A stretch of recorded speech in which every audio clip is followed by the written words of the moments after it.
from his studios in New York, it's time for Wake Up Call with Dan Tortora, where sports meets life.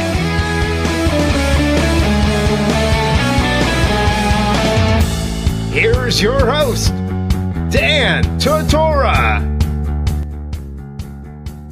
Welcome back here to Wake Up Call with Dan Tortora on wakeupcalldt.com, your one-stop sports shop, and on mixlr.com/wakeupcalldt, both of which you're listening to the MixLR feed on and listening live to internet streaming radio. Internet streaming video is right here, facebook.com/livenowdt. Inside of the Charney's Menswear and Tuxedo Studios. Appreciate you being here this morning and every Monday through Friday from 9 a.m. to 11 a.m. Eastern Time. You know Mon Pa's Kettle Corn and Popcorn Factory. What's Poppin' gives you the list of topics for the day from top to bottom. We're talking Syracuse football with Ryan Bartholomew. And, of course, getting into the fact that we'll be doing a live postgame show following Saturday, September 21st game against Western Michigan. That game is at noon. Our postgame show is at 4:30.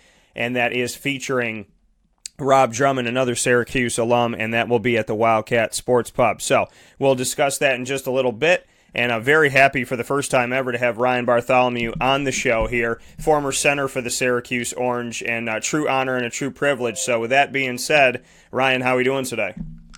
I'm fine, thanks. Thanks for having me on. Absolutely, and Ryan, you know, for you, you know, this, there's a lot of things to get into today. Obviously, the offensive line has had, you know, their ups and downs in the first three games of this season. So to really maybe kind of get into that first, as we have Ryan here on the broadcast, just, you know, what the takeaways are from what you've seen in the first quarter of the season in these three games with an offensive line that has some guys that have had some experience, has some guys that, you know, one guy transferred in Ryan Alexander. Carlos Vettorello has never played a collegiate down until this season. And then guys like Sam Heckel and Aaron Service and whatnot have had experience. Evan Adams has had experience. And then trying to figure out with Patrick Davis and Dakota Davis what fits best there. Just what your takeaways have been from watching the line this year so far.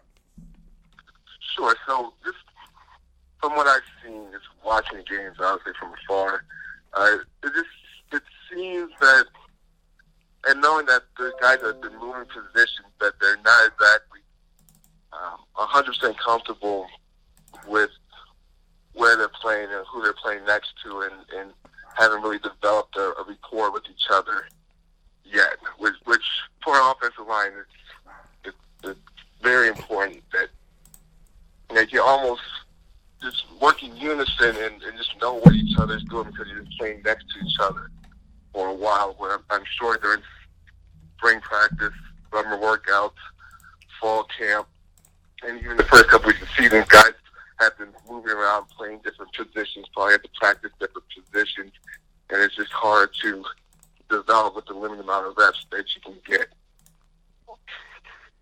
And when you see this, when you see a team kind of try and find its place and find its footing in the offensive line to go out there and do that, you know, for you, seeing that we don't know exactly who's going to fit where right now, that they're still trying to figure it out. There's a bunch of oars on the depth chart for center, for left tackle, for right tackle.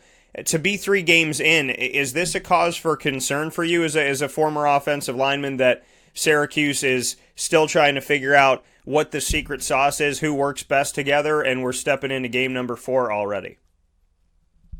It's not a concern. If everybody knows what they're doing, knows the offense, understands the scheme, understands what they're trying to accomplish, that I can't tell you from just not being on the inside if that's the case, or if they're just trying to plug and play, or if it's a concern of the coaches. Just from 10,000-foot view, I mean, that would be concerning a little bit, but doesn't mean it can't be done, can't be accomplished, that they can't execute when put out there. I mean, there's a lot of other things concerning on the offense as well, other than the offensive line. Then if they could get that stuff going, throwing the ball in the perimeter a little bit to kind of spread everybody out a little bit more, so to get the run game going a little bit better, that could be helpful as well. I mean, I'm sure Coach Favors and his offensive staff are working hard to try to put something together that fits the team that they have and try to get the offense going a bit. Absolutely. And speaking here this morning with Ryan Bartholomew, former Syracuse offensive lineman. Ryan, to go back to your days, did you have any of those moments, in your opinion, when you were at Syracuse? Did you have moments where you felt like the line was kind of growing, evolving, trying to find their footing? Because it seems like, at least from my seats and from covering this team and being around these guys on and off the field, that it took about 4 to 5 years to build the line that they had last season. It took a long time to really get that, strength and that comfort and that continuity, so to speak. And now they're having, a little bit of adversity right now that, I truly, lean on these guys and say, listen, guys like Evan Adams and Aaron Service that have been around, and Sam Heckel and whatnot, they'll get it together, they'll figure it out, but it takes time. Did you feel like you had points when you were playing at Syracuse where the line was gelling, maybe had a dip, maybe some guys left, maybe some things happened? Can you point to any of those moments? We've had, from my time at Syracuse, we've had, I won't say adversity on the line, but we've had some turnover and guys go in and out. I remember my junior year, I'm playing guard, then I'm playing center some weeks, and then playing guard again. We had guys like Utica go in and out. But then the following year, my senior year, we were pretty consistent with the line. We had guys, talented players like Justin Hugh and Zach Chabane and Andy Tiller, Mike Hay play. And then still I was able to use my experience to help them out. And then the next year, Mackie McPherson comes in and plays with me. But it's the same for other guys, and they use their experience to help them, which keeps the line going. And you see this kind of numbers, guys like Ryan Hassett and Alec Lineman and Antoine Bailey were able to put up during those times at Syracuse. But, in my opinion, for offensive line consistency is key. Keeping guys in the same position so they can grow and work together is very important. Yeah, and having that consistency, having that, knowing where guys are going to be. And I guess that's where, when I was talking with Aaron Service before the season got started, a couple weeks before the season started this season, he had made mention to me that they were playing all different positions. I asked him if he was the center. He's like, not necessarily. And that kind of has carried, it has carried over into the first 3 games. So, you want to lock that up. You want to kind of figure out what that is and where they fit. How much does that kind of, you know the guys that are next to you, right? Like if Evan Adams knows Aaron Service's tendencies and Aaron Service knows Sam Heckel's tendencies and so on and so forth, that can help you. But when you switch from a guard to a center and then your right tackle becomes your left tackle, how much can that disrupt things, in your opinion, being on that line? Even if you know the guys, if there's kind of a little round robin type of thing, how much can that affect the consistency of the team?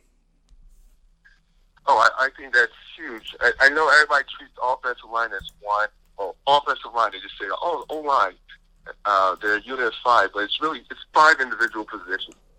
Each position has its own techniques, its own different things to look for. Each has its different combinations of footwork that you do. So the more consistent you can be in the positions, the better you can be. Left tackle is different than right tackle. Guard is different than center. Center is different than tackle. They all have their own different techniques. They all look different when you're on the field from a defensive standpoint. So to be a good line, you have to be consistent in the people you put out there in the positions that they're in. Absolutely, and to find that piece and to find what works best for each of these linemen. Darrell Smith is listening in and watching right now, and he gave you a little shout-out here, speaking with Ryan Bartholomew live on Wake Up Call with Dan Tortora this morning, talking with Syracuse football alumni all throughout the year and all throughout the season, and always appreciate every single one of them that's graced the stage and everyone that will. Darrell Smith said, "My first roommate in college and sent you some love. What can you say about Darrell Smith? Oh, Darrell's the man. He knows that. So, yeah, Darrell was my first roommate when we first got to Syracuse. We're talking about 2006 now. We're all old now, but yeah, I mean, Darrell is the guy that came in, started at running back, moved to linebacker, and by the time he was out, he was all-league linebacker, leader of the team. I think he shared team MVP with Doug, if I'm not mistaken, our senior year. And it was the guy that helped us, I mean, along with all my other teammates, when we finally made a bowl game our senior year. And Darrell was a very important piece on that team. Yeah, and to know that you guys had so much ebb and flow, you know, when you were out there and you were playing and trying to figure out what worked and what made sense and whatnot. What would be your advice to the team now? Because, you know, it took such a long time to get to where they are. They had, you know, and some of the guys experienced a lot of this, some of the guys haven't, but they were 3-9, 4-8, 4-8, 4-8, and before they got to 10-3. What would be your advice to them as they go through some adversity this season to, you know, stay the course and stay with it, knowing that it took such a long time to get there, and you don't want to forget all the hard work, effort, and enthusiasm that went into getting to where they are, but I'm sure that there's some frustration right now. So what would be your words of advice to the current team?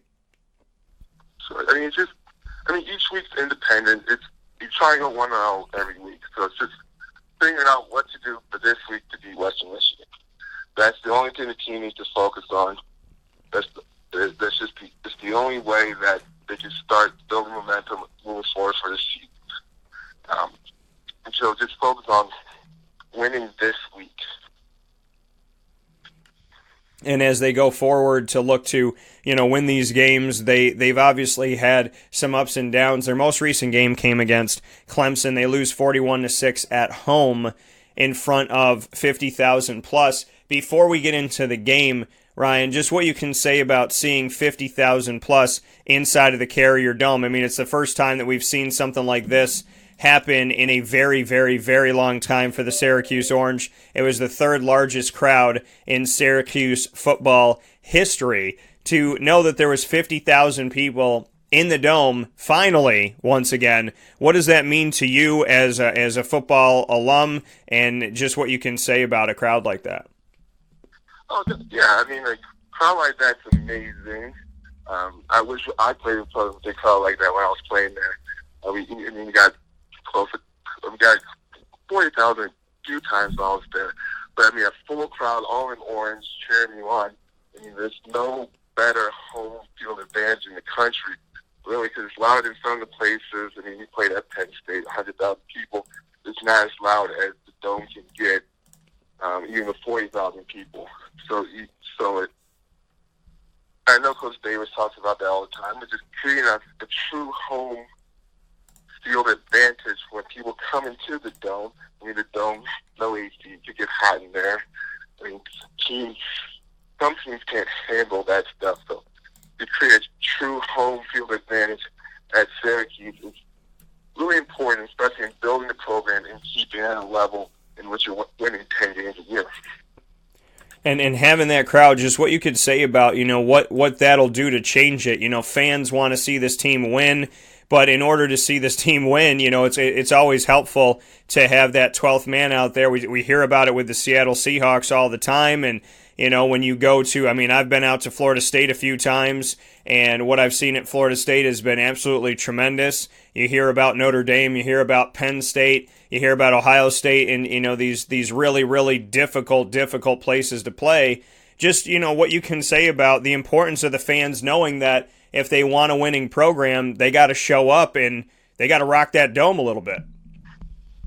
Yeah, and fans understand that, but I deal with this in my 9-to-5 job now. As the in-home experience is getting better, as everybody has 60-inch TVs and in HD, and you can watch everything with the comfort of your own home, it's harder and harder to justify spending money to come to games. But understanding that, just coming out the Dome, supporting the team will create and having a great experience in that, and will come onto the field as well in terms of wins. I mean, just as a Syracuse fan, you're doing your part to keep the program successful. And we've talked about, speaking here with Ryan Bartholomew, former Syracuse offensive lineman, we've spoken about, Darrell Smith, you're obviously your first roommate. And I want to give a shout out to not only you, Ryan, but, to take a little step aside here from the conversation for a second, to Darrell, to Shelton Prescott, to Kyle McIntosh, to yourself. It means the world to see that there are, Syracuse former players that are listening, that are watching. I know that you've done that. And so, before I go anywhere else, I want to thank the Syracuse players that take the time to watch and listen to Wake Up Call with Dan Tortora. And I want to thank you for that, Ryan, because it really goes a long way. And it's crazy to be a kid that grew up in Syracuse, New York, and watched all you guys and cheered you on and hoped for the best for each and every single one of you. And then to see that there's that support coming full circle now, I just wanted to say thank you before we said anything else. Oh, not a problem at all. Once you're in Syracuse, and you're a Syracuse person for life, you always want to follow the teams and know what's going on, and you do a good job with that. And I appreciate that, and I appreciate everything you're doing, and I want to share that with everybody, just kind of what your day to day is and what you're up to now. I know that you and I spoke about some things off the air, but let everybody know, because I think it's important, especially for the current players, to know that after you play the sport of football, there's life beyond that. So what's going on in the world of Ryan Bartholomew right now? Sure. So right now I work for a nonprofit. We're the Military Bowl Foundation. Our biggest thing is the Military Bowl presented by Northrop Grumman, which is the college football bowl games. We have teams of the ACC and the Americans, so I'm always watching Syracuse, always hoping for Syracuse to play in the game. Obviously, where we're stacked, I'd rather us go to the Orange Bowl or Camping World Bowl, but any other bowl, I want them to come see us out here in D.C. and play a game out in Annapolis. I've been involved in football since my time leaving. I coached high school football for a few years here in the D.C. area. So that's kind of what I've been up to the last 6 years or so. Just keeping within the game of football, but also working the real world in marketing, and try to put this game together every year. And, we see these bowl games, and there's so many of them nowadays, and people don't see kind of what goes on beyond that. They don't understand what it takes to get up there, and that this really is a year-long project for each of these bowl games. What can you say to that effect? Because I've gotten to really kind of dive into some of this stuff with some of the bowl leaders out there and whatnot. What's it like to plan this out and to have the Military Bowl and kind of what you do, and like you said, a nonprofit, and there's so many different angles and pieces and building blocks that go into, playing one game one day a year. So just what you could say about that. Yeah, so bowl games are really a vehicle for the community that they're played in. So use the game to bring attention to the community. So we bring attention to the D.C. area, to Annapolis, to the military, as we are the Military Bowl. We benefit the USO each year. We donate at least $100,000 to USO Metro here in the area. We donate tickets for active duty service members and their families. We also, just keep with the military theme, use proceeds to the game to have a 290-acre retreat center for wounded, ill, and injured service members and their families. So we work with other nonprofits to bring service members down and their families for a couple days of relaxation on Maryland's Eastern Shore. So, bowl games do play an important part in the community. It is a year-round process to put it on, make sure we have sponsors, make sure everything is right, hotels and tickets and things of that nature, and also using the attention and the money we produce to put it back into the community. So if you see a lot of bowl games, that's kind of what the focus is now. and to have that focus and to not only do what you do for a bowl game, but to go one step further with the military. Just to speak on that connection, there is some hope that, and as it is right now, I think there's some projection that Syracuse would play Temple in the Military Bowl, but the Military Bowl goes, obviously a step farther because of your connection to the military, and just what you could say about the importance of that and the importance of giving back to those that put their lives on the line every single day of the year, and to honor those that have put themselves on the line, their lives on the line in history, to make sure that we could be in a country where we can have the job we want to have and do the things we want to do. Sure, yeah. I mean, there's a lot that service members sacrifice in order to protect our nation, and it's always great to say thank you to them in any opportunity that you have. Football, most popular sport in our nation, so it's important that we could use that as a vehicle to support service members with the game experience, with money for the USO, so they can continue their programs. Throughout the year, we had events. Just a few weeks ago, we had an event in which people could purchase tickets to watch the opening kickoff of the NFL season. We closed NFL with a child, and we invited service members from Walter Reed and Fort Belvoir that were injured in battle for a free meal, all you could eat, all you could drink, and watch the NFL season. So just doing little things like that, everybody, they always appreciate it. It's always a great way to show appreciation for our servicemen and women.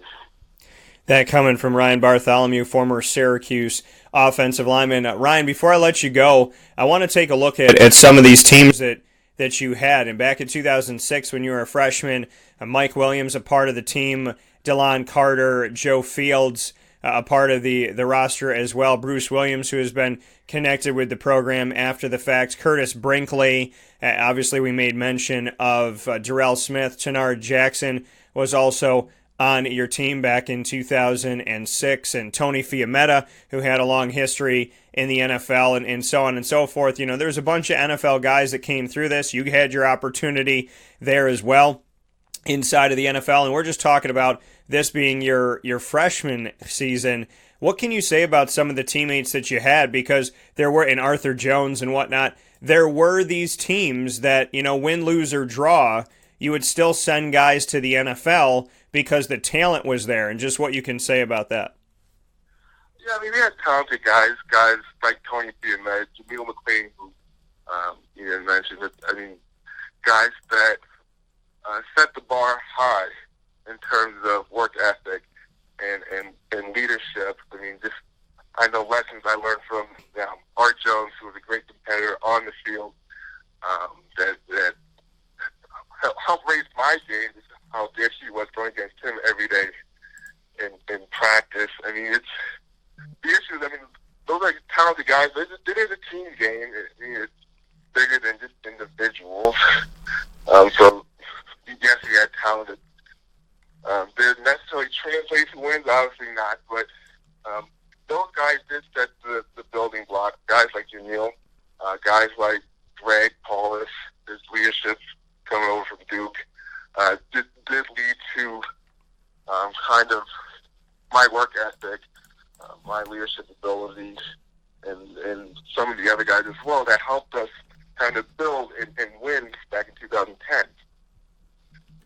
Yeah, and to grow to what it was and to get to where you got to, I mean, you went through ebb and flow, and so you know what it's like to kind of run through that and get to where you are. And we've spoken about this year's team, and some people want to throw in the towel, some people want to wait, some people don't know what to do, and ultimately I feel like it doesn't. People need time, and I talk about it here on the show all the time that anything good in life comes with time. If you want a good relationship, it's time. A good job, it's time. Getting a house ready, building a studio, building a company, it's all time. So, what can you say about the notion of they got to get it done right now? They won 10 games last year. How dare they not go 3-0 to start the season? I mean, there's some people that want to throw in the towel right now, and I'm finding it really hard to wrap my head around because people need time. Yeah, and each team's different. So last year's team is not this year's team. It wasn't the same group of kids, the same exact team playing this year's schedule. It's a totally different team. And this team, they need a little bit of time to get things going. I mean, I've watched every team in the ACC so far this season. Every ACC game left is winnable. It's totally winnable. No, Clemson's the best team in the ACC. Then there's the Cliff, and then there's Virginia. And there's another Cliff, and there's everybody else. So Syracuse, there's opportunity there for sure. I think this week, if they get together and we can see some growth and see some consistent offensive drives against Western Michigan, I think then, I mean, it's looking up for the rest of the season for sure. That coming from Ryan Bartholomew here on Wake Up Call with Dan Tortora. Ryan, I appreciate it. Definitely have opened the doors to a lot of other pieces of the conversation. Would love to have you back on the show. Always appreciate you watching and listening and supporting. And so I'd love to get you back on here because there's other pieces I would love to get to as we continue on through the football season. And I really do want to say thank you for being a part of the show today. Yeah, thanks. Anytime.